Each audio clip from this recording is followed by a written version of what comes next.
ଅଦାର ଔଷଧୀୟ ଗୁଣ। ଆଣ୍ଠୁ ଗଣ୍ଠି ଯନ୍ତ୍ରଣା ହେଉଥିଲେ ଚାରେ ଅଦା ପକାଇ ଦିନକୁ 2 ଥର ପିଅନ୍ତୁ, ଆରାମ ମିଳିଥାଏ। ଅଦା କୋଲେଷ୍ଟ୍ରଲ କମ୍ କରିବାରେ ସାହାଯ୍ୟ କରିଥାଏ। ତା ସହିତ ଉଚ୍ଚ ରକ୍ତଚାପକୁ ନିୟନ୍ତ୍ରଣ କରିଥାଏ, ଯାହା ଫଳରେ ହୃଦରୋଗ ସମସ୍ୟା କମ୍ ଦେଖା ଦେଇଥାଏ। ପ୍ରତିଦିନ ଅଦା ଖାଇଲେ ହଜମ ପ୍ରକ୍ରିୟା ବୃଦ୍ଧି ହୋଇଥାଏ।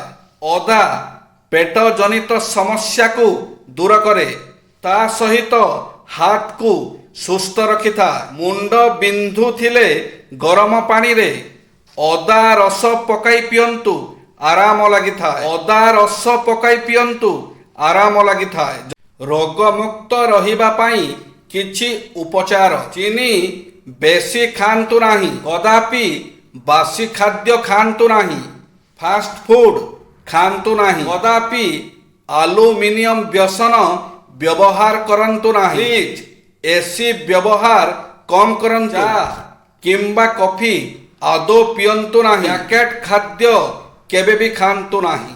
ଜୀବନରେ ଅନୁଶାସନର ବଡ଼ ମହତ୍ଵ ଅଛି। ପ୍ରକୃତରେ ମଣିଷକୁ ଛାଡ଼ିଦେଲେ ଅନ୍ୟ କୌଣସି ପ୍ରାଣୀ ଆଟାକ୍, ଡାଇବେଟିସ୍ ଓ ଘୃଣା ଆଦିର ଶିକାର ହୁଏ ନାହିଁ। କେହି ବି ଜୀବଜନ୍ତୁ ରୋଗଗ୍ରସ୍ତ ହେଲା ପରେ ରୋଗକୁ ବଢ଼ାଉଥିବା ଖାଦ୍ୟ ଖାଏ ନାହିଁ। କେବଳ ମଣିଷ ହିଁ ଡାଇବେଟିସ୍ ହେଲା ପରେ ମିଠା ଖାଇବାକୁ ମନ ବଳାଏ। ସିଗାରେଟ୍, ତମାଖୁ, ମଦ ଇତ୍ୟାଦି ହଳ ବିଷ ପରି ଫୁସ୍ଫୁସ୍ ଯକୃତକୁ ନଷ୍ଟ କରନ୍ତି। ଏହା ଜାଣିବି ସେ ଏସବୁ ସେବନ କରେ, କାରଣ ତା ଶରୀର ଉପରେ ଅନୁଶାସନ ନଥାଏ।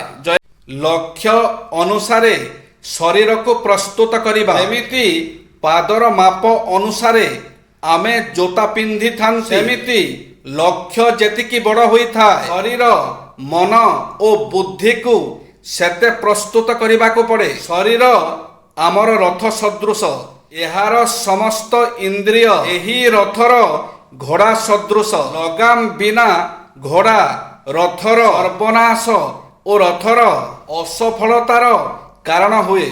ଏହି ଲଗାମ ବିହୀନ ଘୋଡ଼ାମାନେ ପରସ୍ପରର ଶକ୍ତିକୁ ନଷ୍ଟ କରନ୍ତି। ଅନୁଶାସିତ ଘୋଡ଼ାମାନେ ସଫଳତା ପ୍ରଦାନ କରନ୍ତି।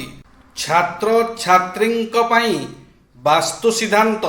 ଯଦି କୌଣସି ବିଷୟବସ୍ତୁ ବାରମ୍ବାର ପଢ଼ିଲେ ବି ମନେ ରୁହେ ନାହିଁ, କିମ୍ବା ବହୁତ କଷ୍ଟ ଲାଗେ, କିମ୍ବା ବୁଝିବା ସହଜ ହୁଏ ନାହିଁ, ସେ ବିଷୟବସ୍ତୁକୁ ରାତ୍ର କାଳରେ କିମ୍ବା ଦିନ ସମୟରେ ପଢ଼ୁଥିଲେ ପଢ଼ିବା ବନ୍ଦ କରି ସହଜ ଚାପ୍ଟର ଉପରେ ମନୋନିବେଶ କରନ୍ତୁ। ମନକୁ ହାଲକା କରିଦିଅନ୍ତୁ। ପ୍ରାତଃ ସମୟରେ ଫ୍ରେଶ ହେବା ପରେ ସେହି କଷ୍ଟ ଚାପ୍ଟରକୁ ଏକାଗ୍ରତାର ସହ ପଢ଼ନ୍ତୁ। ଥରକରେ ବୁଝିବା କଷ୍ଟ ହେଲେ ବାରମ୍ବାର ପଢ଼ନ୍ତୁ। ଦେଖିବେ ପାଠଟି ଆସ୍ତେ ଆସ୍ତେ ସହଜ ଲାଗିବ। ଯଦି ବାରମ୍ବାର ପଠନ କରି ସଫଳ ନହେଲେ ତେବେ ଶିକ୍ଷକ କିମ୍ବା ବଡ଼ମାନଙ୍କ ସହାୟତା ନେଇପାରନ୍ତି।